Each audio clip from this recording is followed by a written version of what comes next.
When you're a student, the night shift seems sweet. You're always up all night anyway. There's something strange to them hours you keep. You've always slept late. You understand the dark and it'll be easy.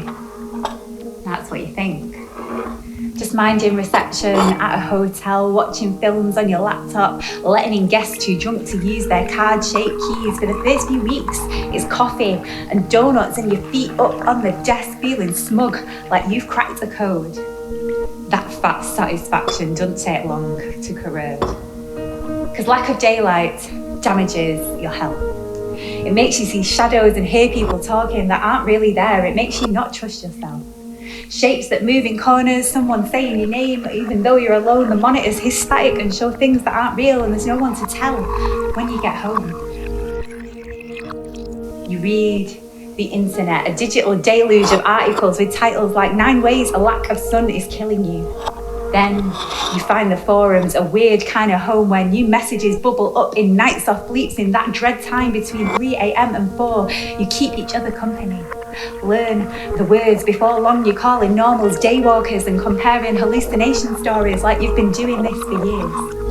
The CCTV fizz is a constant serenade, and you wonder whether the guests are secured knowing that you're there. You're a security measure, but you're not secure. Your fingers blur as you lock the door. There are noises in the ceiling that you try to ignore. The elevators grind up and down without cause, and one time there was blood in the bathroom, too much for any normal explanation, and you never found out the source.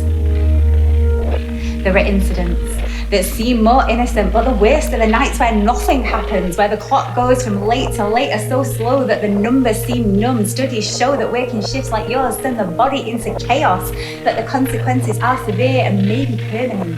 The research says it disrupts your DNA, and in between 3 and 4 sometimes you swear that you can feel your double helixes uncurling. You're part of a secret society. No robes, no codes or ritual handshakes, but there's an army of you out there, in control rooms and call centres and security stations. Delirium's a symptom, a sign of sleep deprivation. You read medical dictionaries online to keep your circuits unscrambled. They describe delirium as an abrupt change to your brain, emotional disruption, mental confusion. Some people have accidents because they believe that they're invincible, that they can fly from bridges or walk between cars, walls, words, worlds.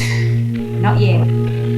You make your way home with care, side by side with commuters on the bus, and you can smell the sleep on their skin, and it smells dirty and delicious, and you breathe in bigger just to suck it in, and you don't tell anyone. Lack of daylight damages your health. It makes you see shadows and hear things that aren't real. It makes you not trust yourself. It makes you repeat yourself. Lack of sleep makes you talk too much or not enough until you can't tell which stories you've already told and which you only mutter to your reflection in the mirror, saying you swear you never used to be this pale. You drink coffee at night, eat breakfast before bed, your day's upside down and your feet are like lead.